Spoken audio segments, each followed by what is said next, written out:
جو منکرین رسالت ہیں، جنہوں نے انبیاء کو جھٹلایا ہے، ان کی تردید کی گئی اور اللہ کے رسول صلی اللہ علیہ وسلم کو تسلی دی گئی اتنے انبیاء کے واقعات بتا کر کہ آپ اکیلے نہیں ہیں جنہیں جھٹلایا جا رہا ہے، بلکہ آپ سے پہلے بھی انبیاء علیہ الصلاۃ والسلام کو جھٹلایا گیا جس طرح آپ کو جھٹلایا جا رہا ہے۔ تو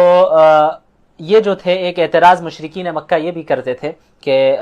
هل هذا الا بشر مثلكم افتأتون السحر وانتم تبصرون، اس میں یہ کہتے تھے کہ بھائی اللہ کے نبی اگر یہ نبی ہیں تو انسان کیسے ہے، انسان نبی کیسے ہو سکتا ہے؟ تو اللہ تعالیٰ نے اس کی بھی تردید کی اور فرمایا وما ارسلنا قبلک الا رجالا نوحی الیہم، کہ ہم نے آپ سے پہلے بھی جتنے انبیاء کو بھیجا ہے، جن پر بھی ہم نے وحی نازل کی، وہ مرد ہی تھے، انسانی تھے، انسانوں میں سے ہی ہم نے بھیجا ہے۔ اور اس کے بعد اللہ تعالیٰ نے یہ بھی فرمایا فَاسْأَلُوا أَهْلَ الذِّكْرِ إِن كُنتُمْ لَا تَعْلَمُونَ، کہ تم اہل علم سے پوچھو اگر تمہارے پاس علم نہیں ہے۔ تو معلوم ہوا کہ لوگوں کی دو قسم ہے، ایک قسم وہ ہے جو غیر علماء کی ہے، جن کے پاس علم نہیں ہوتا، اور دوسری قسم وہ ہے جو اہل علم کی ہے، جو علماء ہے، جن کے پاس علم ہوتا ہے۔ تو جو غیر اہل علم ہے، جو غیر علماء ہے، جن کے پاس علم نہیں ہے، اللہ نے انہیں حکم دیا ہے کہ علماء سے سوال کیا کرو، علماء سے پوچھا کرو۔ آیت نمبر 22 میں اللہ تعالیٰ نے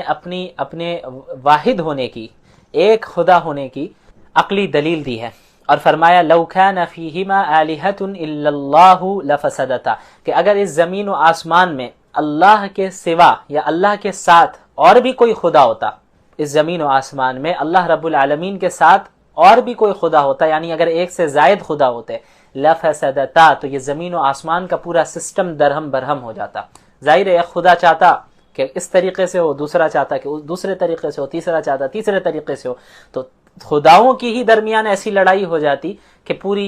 یہ پورا جو سسٹم ہے کائنات کا، یہ ختم ہو جاتا، درہم برہم ہو جاتا۔ لیکن ہم دیکھتے ہیں کہ زمین و آسمان کا سسٹم درہم برہم نہیں ہو رہا ہے، بلکہ اتنے پرفیکشن کے ساتھ چل رہا ہے۔ تو یہ خود اس بات کی دلیل ہے کہ اللہ رب العالمین چلا رہا ہے، اور ایک ہے اللہ رب العالمین، ایک سے زائد خدا نہیں ہو سکتا، اللہ ایک ہی ہے جو پوری کائنات کو چلا رہا ہے۔ اس کے بعد آیت نمبر 35 میں اللہ تعالیٰ نے فرمایا کل نفس ذائقۃ الموت۔ ہوتا یہ تھا کہ مشرکین مکہ ایک دوسرے سے کہا کرتے تھے اور لوگوں سے بھی کہتے تھے کہ ہم علیہ باللہ محمد صلی اللہ علیہ وسلم کے موت کے منتظر ہیں، کہ جب ان کی موت ہو جائے گی تو ہم خوشیاں منائیں گے، علیہ باللہ، وہ کہتے تھے مشرکین۔ تو اللہ کے نبی صلی اللہ علیہ وسلم کے متعلق جب انہوں نے یہ باتیں کہی تو اللہ تعالیٰ نے اس آیت کا نزول فرمایا اور فرمایا کل نفس ذائقۃ الموت، یعنی ہر نفس کو موت کا مزہ چکھنا ہے۔ یعنی جب اگر آپ صلی اللہ علیہ وسلم کی وفات ہونی ہے یقیناً، لیکن یہ مشرکین تھوڑی بچ جائیں گے، تمہیں بھی تو مرنا ہے۔ جو تم مذاق اڑا رہے ہو رسول اللہ کا، تم مسلمانوں کا مذاق اڑا رہے ہو، تو آخر تمہیں بھی تو مرنا ہے۔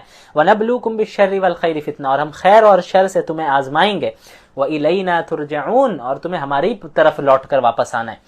بہرحال اس کے بعد اللہ تعالیٰ نے آیت نمبر 47 میں اعمال کے وزن کرنے اور تولنے کا ذکر فرمایا وَنَضَعُ الْمَوَازِينَ الْقِسْطَ لِيَوْمِ الْقِيَامَةِ فَلَا تُظْلَمُ نَفْسٌ شَيْئًا، کہ انصاف کا ترازو اس دن قائم کیا جائے گا، انصاف کے ساتھ اعمال کو وزن کیا جائے گا،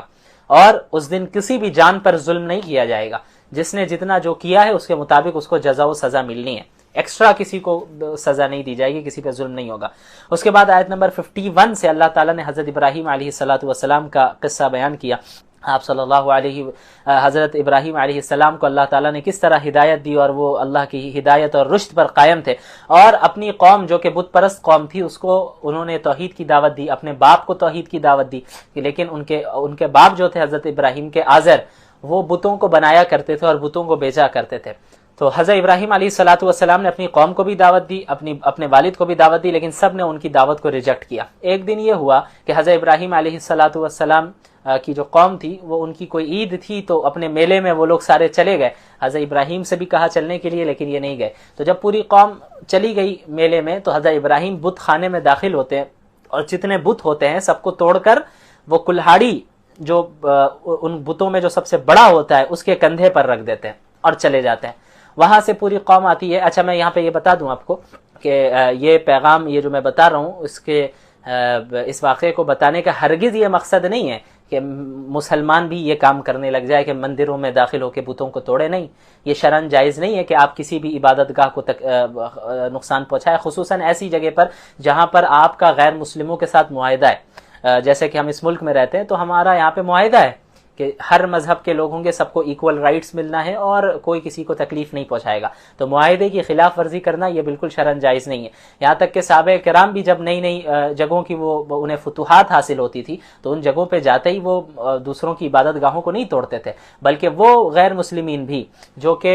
اسلامی حکومت میں رہتے تھے ذمہ بن کر، انہیں یہ حق دیا جاتا تھا اسلامی حکومت کی طرف سے کہ آپ کی بھی حفاظت کی جائے گی، آپ کی جان کی بھی حفاظت کی جائے گی، آپ کے مال کی بھی حفاظت کی جائے گی، اور آپ کی عبادت گاہوں کی بھی حفاظت کی جائے گی، اور آپ کو اپنے مذہب پر چلنے کی اجازت رہے گی، کوئی زور زبردستی آپ کو مسلمان نہیں بنایا جائے گا۔ یہ میں نے بیچ میں اس لیے کہہ دیا کیونکہ کیا ہوتا ہے کہ بھئی کوئی بھی کسی بھی ویڈیو کو بیچ سے کراپ کر کے اب یہ بتانے لگ جائے کہ بھئی مفتی شمائل صاحب یہ تعلیم دے رہے ہیں کہ بتوں کو توڑا جائے مندروں میں گھس کر، ایسا نہیں ہے۔ ہم تو الحمدللہ ایسے آرگنائزیشن سے تعلق نہیں رکھتے ہیں جو یہ علی الاعلان کہتے ہیں جو لوگ کہ بھئی ہم ساری مسجدوں کو ڈھا دیں گے، ہم مسلمانوں کو قتل کر دیں گے اور اس ملک سے نکال دیں گے، انہیں ذلیل و رسوا کریں گے، ان کی آذانیں بند کروا دیں گے۔ تو ہمارا تعلق ایسے ایکسٹریمسٹ گروپ سے نہیں ہے، ہم تو مسلم ہیں، اور مسلم وہ ہوتا ہے جو لوگوں کی ہدایت کی فکر کرتا ہے۔ تو ہاں ہم یہ تو علی الاعلان کہیں گے کہ بھئی جو لوگ بتوں کی عبادت کر رہے ہیں غلط کر رہے ہیں۔ آپ اگر بتوں کی عبادت کر رہے ہیں آپ گمراہی میں، ہدایت صرف ایک اللہ کی اطاعت اور محمد الرسول اللہ صلی اللہ علیہ وسلم کی اطاعت میں ہے، اس میں تو ہم کوئی کمپرومائز نہیں کریں گے، کوئی لاگ لپیٹ والی بات نہیں ہے، کلیئر کٹ بات ہے۔ اگر آپ کو کامیاب ہونا ہے ایک اللہ کی اطاعت کیجئے، آپ کو کامیاب ہونا ہے محمد الرسول اللہ کی اطاعت کیجئے۔ اس دین کو، دین اسلام کو چھوڑ کر آپ کسی بھی مذہب کو اختیار کریں گے آپ باطل پر ہیں، یہ میں صاف کہہ رہا ہوں۔ لیکن مسلمانوں کو اس بات کی ہرگز اجازت نہیں ہے کہ دوسرے کی عبادت گاہوں کو وہ نقصان پہنچائے، خصوصاً ہماری شریعت میں۔ حضرت ابراہیم کا مسئلہ ہی الگ تھا، یہ انہی کی قوم میں سے تھے اور وہاں پہ کچھ ایسا معاہدہ نہیں تھا، اور انہیں چونکہ پوری قوم ایک نبی تھے، انہیں پوری قوم کو دعوت دینی تھی اور ان کے عقیدے پہ طنز کرنا تھا، انہیں بتانا تھا، اس وجہ سے یہ خاص واقعہ بیان کیا گیا۔ تو جب یہ ہوا کہ قوم واپس آ گئی تو انہوں نے دیکھا کہ بھئی سارے معبودوں کو جو ہے سارے ٹوٹے پڑے ہیں سارے بت، تو لوگوں نے کہا کہ یہ ابراہیم نے ہی کیا ہوگا، ابراہیم جو ہے ہمارے بتوں کے خلاف بات کرتا ہے۔ تو انہیں بلایا گیا حضرت ابراہیم علیہ السلام کو اور ان سے پوچھا گیا کہ بھئی آپ نے کیا یہ انت فعلت هذا بآلهتنا یا ابراہیم؟ حضرت ابراہیم فرماتے نہیں، قال کبیرهم هذا فاسألوهم، یہ جو بڑا بت ہے جس کے اوپر کلاڑی انہوں نے کندھے پہ رکھ دی تھی، انہوں نے کہا کہ اس بت نے سب کو توڑ دیا۔ تو سب کہتے بھئی اب ہم اس سے کیسے پوچھیں گے، یہ کیسے توڑ سکتا ہے، اس سے کیسے بات کریں گے؟ تو حضرت ابراہیم نے کہا تو پھر عقل نہیں ہے تمہارے پاس، کیسے عبادت کرتے ہو تم ایسی چیزوں کی جو اپنے نفع و نقصان کی مالک نہیں ہے وہ چیز، تم کیوں عبادت کرتے ہو؟ تو پھر بہرحال قوم غصے میں آئی اور حضرت ابراہیم علیہ السلام کو انہوں نے یہ فیصلہ کیا کہ آگ میں ڈالا جائے اور انہیں سزائے موت دے دی جائے۔ تو پھر انہیں آگ میں ڈالا گیا، لیکن اللہ نے فرمایا قلنا یا نار کونی بردن وسلاما علی ابراہیم، کہ اللہ تعالیٰ نے آگ کو حکم کیا کہ تم ٹھنڈی ہو جاؤ۔ حضرت ابراہیم کو آگ نقصان نہیں پہنچا سکی اللہ کے حکم سے، نبی تھے۔ یہ معجزہ تھا ظاہر ہے، اب ضروری نہیں ہے کہ ہر مسلمان کے ساتھ ایسا ہو، یہ اللہ تعالیٰ معجزات کو ہر وقت تو نہیں صادر فرماتا، یہ حضرت ابراہیم کے ساتھ ہوا۔ اب اگر پھر بعد میں کتنے ایسے مسلمان رہے، کتنے ایسے اللہ کی طرف دعوت دینے والے رہے کہ صرف اسلام کی بنیاد پہ انہیں زندہ جلا دیا گیا اور جل گئے، ختم ہو گئے، تو وہاں یہ نہیں کہا جا سکتا کہ بھئی حضرت ابراہیم کو تو بچایا گیا تھا ہمیں بھی بچایا جائے، نہیں، یہ معجزات کبھی کبھی ہوتے ہیں۔ یہ دنیا تو دارالاسباب ہے، یہاں کاز اینڈ ایفیکٹ کا جو مسئلہ ہے وہ چلنا ہی ہے۔ اجر تو اصل موت کے بعد ملنا ہے، جو انعام ملنا ہے موت کے بعد۔ جو جل کر مر گئے مومن وہ شہید ہو گئے، شہادت کے درجے پہ فائز ہو گئے، اور جس آرام میں ابھی ہے وہ جس عیش و عشرت میں ہم تصور بھی نہیں کر سکتے۔ وہ کہتے ہیں کہ بھئی کاش ہمیں واپس دنیا میں صرف اس لیے بھیجا جائے تاکہ ہم بتا دیں لوگوں کو مجھے اللہ تعالیٰ نے کیا کیا دیا ہے، تو اتنے آرام میں ہے وہ۔ ہمارے لیے ہمیں لگتا ہے کہ بھئی اس دنیا سے مر کے چلے گئے، وہ زندہ ہے اللہ کے ہاں۔ بل احیاء عند ربہم یرزقون، سارے وہ مسلمان جنہیں ظلماً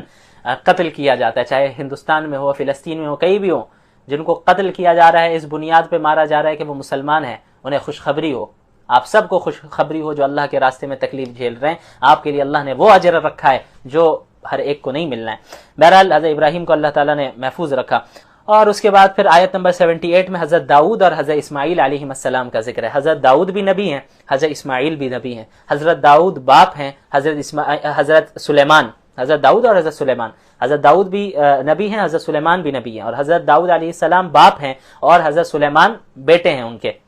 ہوا یہ، اچھا دونوں اللہ کے نبی باپ بیٹے، ایک مسئلے میں دو لوگوں کا اختلاف ہوا یہ کہ ایک شخص کی بکریاں تھیں اور ایک شخص کے پاس کھیت ہے، تو جس شخص کی بکریاں تھیں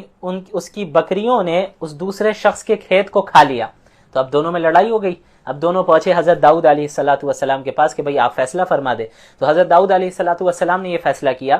کہ یہ معلوم کیا کہ بھائی دیکھو یہ جو کھیت کو اس کی بکریوں نے کھا لیا ہے، اس کھیت کی قیمت کیا بنتی ہے؟ کھیت کی قیمت کو دیکھا گیا تو معلوم ہوا کہ بکریوں کی جتنی قیمت ہے اتنی ہی قیمت کھیت کی تھی. تو حضرت داؤد نے یہ فیصلہ کیا کہ بکری والے اپنی تمام بکریاں کھیت والے کو دے دے. اب یہ دونوں آگے چلتے ہیں سلیمان علیہ السلام کے پاس، یعنی حضرت داؤد کے بیٹے کے پاس آتے ہیں اور سیم کیس کو پیش کرتے ہیں کہ بھائی یہ معاملہ ہے، ایسا ایسا ہے، آپ فیصلہ فرمائیں. حضرت سلیمان علیہ السلام تھوڑا الگ فیصلہ فرماتے ہیں. وہ اس طریقے سے کہ وہ کہتے ہیں کہ بھائی جس کی بکریاں ہیں وہ یعنی جس کی بکریوں نے اس کا کھیت کھایا ہے، وہ کھیت والے کو اپنی بکریاں وقتی طور پر دے، وقتی طور پر، اور جس کی بکریاں ہیں وہ کھیت والے کے کھیت میں کام کرے اور کھیت والا بکریاں چراتا رہے اور اس کے دودھ کو استعمال کرتا رہے اور بکری والا کھیت میں کام کرے، یہاں تک کہ کھیت واپس اتنا ہو جائے جتنا اس وقت یعنی بکریوں کے کھانے کے وقت کھیتی تھی اور کھیت تھا وہاں پہ، اس کو اتنا وہ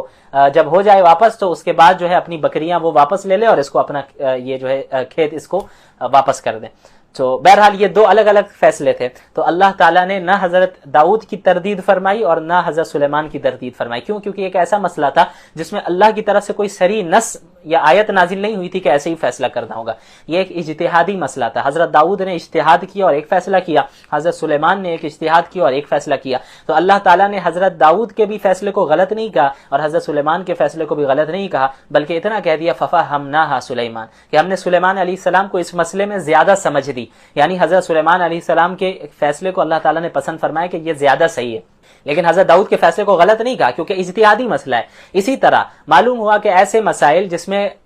کوئی نص صریح موجود نہ ہو، صریح حدیث یا صریح آیت موجود نہ ہو، تو وہ اجتہاد والا مسئلہ ہوتا ہے جہاں پہ علماء اجتہاد کریں گے. تو اجتہادی مسائل میں جب دو نبی کے درمیان اختلاف ہو سکتا ہے تو اجتہادی مسائل میں علماء اور فقہا کے درمیان بھی اختلاف ہو سکتا ہے. تو جس طرح اللہ نے حضرت داؤد اور حضرت سلیمان میں سے دونوں میں سے کسی کو بھی غلط نہیں کہا، بلکہ یہ کہا کہ بھئی ہاں سلیمان علیہ السلام کی جو رائے ہے یہ بہتر ہے، ہم نے انہیں زیادہ سمجھ دی. تو اسی طرح فقہا کے درمیان کسی ایک مسئلے میں اختلاف ہو جائے کہ ایک کی رائے یہ ہے، ایک کی رائے یہ ہے، وہ ایسا مسئلہ ہو جس میں اجتہاد کیا جائے گا، جس میں نص صریح موجود نہیں ہو، تو وہ عیب کی بات نہیں ہے، بلکہ فقہا اور علماء اجتہاد کریں گے تو ظاہر اختلاف ہو سکتا ہے اور یہ کوئی خلاف شریعت بات نہیں ہے. اگر خلاف شریعت بات ہوتی تو اللہ تعالیٰ یہاں پر حضرت داؤد کو غلط کہہ دیتے، لیکن ایسا نہیں کہا اللہ نے. اس کے بعد حضرت ایوب کا ذکر علیہ السلام، وَأَيُّوبَ إِذْ نَادَىٰ رَبَّهُ. حضرت ایوب علیہ السلام بھی بہت سی آزمائشوں سے گزرے، ان کا سارا ساز و سامان، گھر بار، اولاد سب ختم ہو گئے تھے اور خود بڑی بیماری میں مبتلا تھے، لیکن اللہ تعالیٰ نے ان کو ایک نیک اہلیہ بھی دی تھی، وہ ان کی خدمت کرتی تھی. اور پھر ایک وقت آیا کہ تمام آزمائشیں ختم ہوئیں اور اللہ تعالیٰ نے انہیں بہت نوازا. اس کے بعد حضرت یونس علیہ السلام کا ذکر ہے آیت نمبر 87 میں، وَذَنُّونِ إِذْ ذَهَبَ مُغَاضِبًا فَظَنَّ أَن لَّن نَّقْدِرَ عَلَيْهِ فَنَادَىٰ فِي الظُّلُمَاتِ أَن لَّا إِلَٰهَ إِلَّا أَنتَ سُبْحَانَكَ إِنِّي كُنتُ مِنَ الظَّالِمِينَ. حضرت یونس علیہ السلام کی قوم بھی شرک کیا کرتی تھی، انہیں دعوت دی اسلام کی طرف، توحید کی طرف، لیکن ان کی قوم نے انکار کیا. تو آخر میں حضرت یونس علیہ السلام نے فرما دیا کہ اب اگر تم ایمان نہیں لاتے ہو تو 3 دن کے بعد تم پر اللہ کی طرف سے عذاب آنے والا ہے، اللہ نے بتا دیا. اب جب 3 دن گزر جاتے اور آخری رات ہوتی ہے تو اللہ کے حکم کے آنے سے پہلے ہی حضرت یونس بستی سے نکل جاتے ہیں کہ بھئی اب اللہ کا عذاب آنے والا ہے تو ہم تو مومن ہیں اس لیے ہم نکل جائیں گے. جیسے انبیاء علیہ السلام کو حکم ہوا، حضرت لوط کو بھی حکم ہوا کہ بھئی آپ راتوں رات نکل جائیے کیونکہ صبح عذاب آنے والا ہے. تو ایسے ہی حضرت یونس کی قوم پہ صبح عذاب آنے والا تھا تو حضرت یونس رات میں ہی نکل گئے. لیکن ہوا یہ کہ ابھی تک اللہ کا حکم آیا نہیں تھا کہ آپ نکل جائیں، اللہ کے حکم آنے سے پہلے ہی وہ نکل گئے بستی سے. تو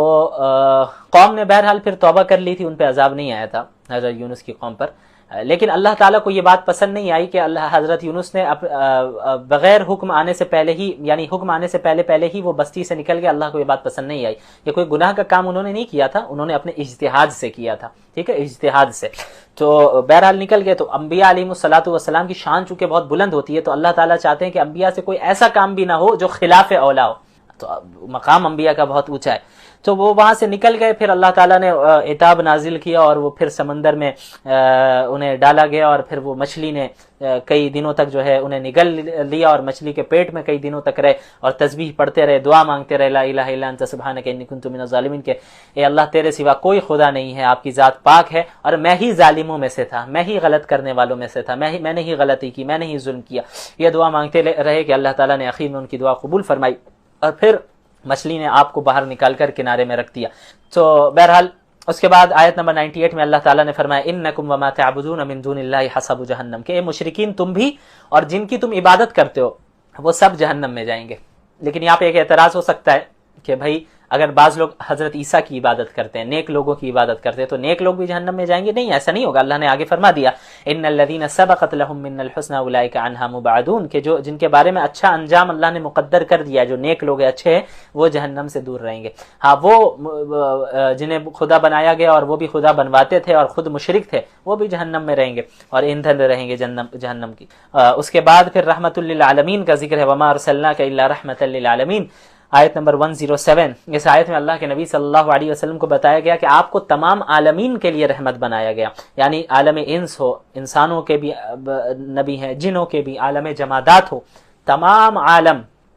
ہماری گیلیکسی ہو یا دیگر گیلیکسیز ہو، پورے یونیورس کے لیے اللہ کے رسول صلی اللہ علیہ وسلم رحمت للعالمین اور نبی بنا کر بھیجے گئے۔ ابھی فکر کی جا رہی ہے، کوشش کی جا رہی ہے کہ بھئی مارس میں جا کے بسا جائے یا کہیں اور جا کے بسا جائے۔ آپ مارس میں چلے جائیں، جوپیٹر میں چلے جائیں، آپ مون میں چلے جائیں، کہیں بھی چلے جائیں، آپ جہاں بھی جائیں گے آپ شریعت کے تابع رہیں گے، اور آپ کے لیے آخری نبی محمد الرسول اللہ ہی ہوں گے صلی اللہ علیہ وسلم، کیونکہ اللہ تعالیٰ نے فرما دیا وما ارسلناک الا رحمۃ للعالمین، تمام عالموں کے لیے آپ کو رحمت بنا کے ہم نے بھیجا ہے، صرف اس دنیا کے لیے نہیں، صرف پلانٹ ارتھ کے لیے نہیں، بلکہ پورے تمام عالمین کے لیے۔ اس کے بعد سورۃ الحج کی ابتدا ہوتی ہے، اس میں حج کے بنیادی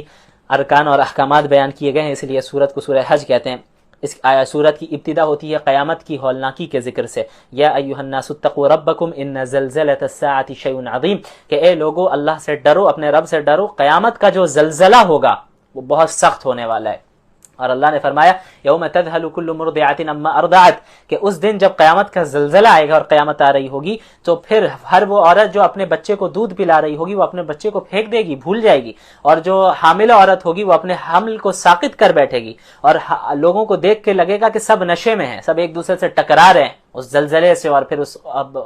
قیامت کے آنے سے۔ لیکن اللہ نے فرمایا وما ہم بسکارا، لگے گا کہ نشے میں، لیکن وہ نشے میں نہیں ہوں گے، وہ اللہ کا عذاب ہوگا جو کہ بہت سخت ہونے والا ہے۔ اب قیامت کا ذکر ہے، اس کے بعد بعث بعد الموت کا ذکر ہے کہ اللہ دوبارہ زندہ کرے گا سب کو۔ تو اللہ نے فرمایا کہ اگر تمہیں دوبارہ زندہ ہونے پر شک ہے تو پھر اپنی خلقت پہ غور کر لو نا، کہ اللہ نے تمہیں پیدا کیسے کیا، ایک نطفے کی شکل میں تھے تم، اللہ نے کس طرح اس کو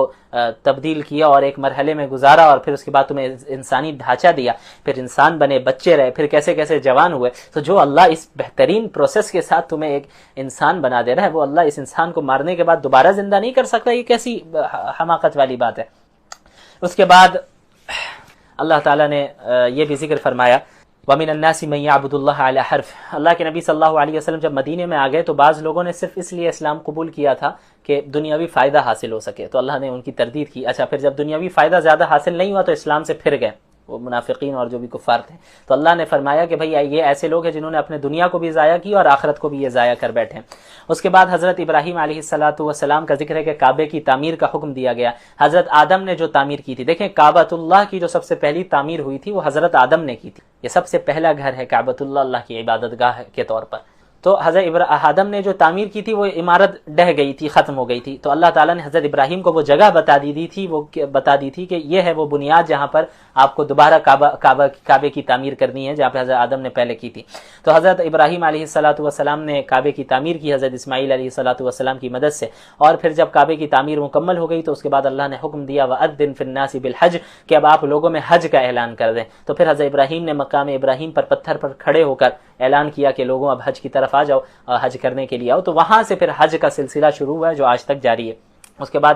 قربانی کا ذکر کیا اللہ نے، لن ینال اللہ لحومها ولا دماؤها ولکن ینالہ التقوی منکم، کہ بقرعید میں ہم جو قربانی کرتے ہیں، عید الاضحیٰ میں، اللہ فرما رہا ہے کہ ان جانوروں کا گوشت یا خون ہمارے پاس نہیں پہنچتا، بلکہ وہ تمہارا تقوی ہے جو ہمارے پاس پہنچتا ہے۔ تو اللہ تعالیٰ کو ہم کوئی گوشت یا خون نہیں دیتے ہیں، اللہ تعالیٰ کو تو تقوی دیکھنا ہے کہ کس نیت کے ساتھ یہ اپنے جانوروں کی قربانی اللہ کے سامنے کر رہا ہے۔ یہ بھی یاد رہے کہ قربانی کا جو مقصد ہے وہ احراق الدم ہے، یعنی ذبح کرنا ہے، خون بہانا ہے، تو یہ مقصد کسی اور چیز سے پورا نہیں ہو سکتا۔ بعض لوگ کہتے ہیں کہ بھائی قربانی کے بجائے آپ اس پیسے کو چیریٹی میں دے دیں، کہیں اور دے دیں، یہ غلط بات ہے، چیریٹی آپ دیں الگ طور پہ، لیکن قربانی کا جو مقصد ہے وہ غریبوں کو کھانا کھلانا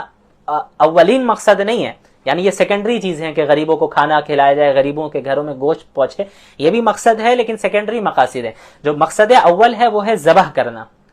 جانور کا خون بہانا۔ اللہ کے لیے، اللہ کے سامنے، تو یہ مقصد تو چیریٹی دے کر پورا نہیں ہو سکتا، تو اس لیے قربانی کرنا یہ لازم ہے، جس کے اوپر بھی یہ قربانی واجب ہو اس کے لیے۔ اس کے بعد آیت نمبر 39 میں اللہ تعالیٰ نے فرمایا اذن للذین یقاتلون بانہم ظلموا وان اللہ علی نصرہم لقدیر۔ یہ وہ پہلی آیت ہے کہ مکہ مدینہ المنورہ میں ہجرت کرنے کے بعد جہاد اور قتال کی اجازت کے لیے جو سب سے پہلی آیت نازل ہوئی ہے وہی ہے کہ اب جن سے اب تک قتال کیا جا رہا ہے، جن مسلمانوں سے، اور ان پر ظلم کیا جا رہا ہے، اللہ نے اب انہیں اجازت دے دی ہے کہ وہ بھی اب جنگ کر سکتے ہیں اور اللہ ان کی مدد پر قادر ہے۔ میں نے بتایا تھا کہ 15 سال تک مسلسل رسول اللہ صلی اللہ علیہ وسلم اور مسلمانوں پر ظلم و زیادتی ہوتی رہی، 13 سال مکہ المکرمہ میں، اور ہجرت کرنے کے بعد بھی مشرکین مکہ نے پیچھا نہیں چھوڑا، بلکہ ان کے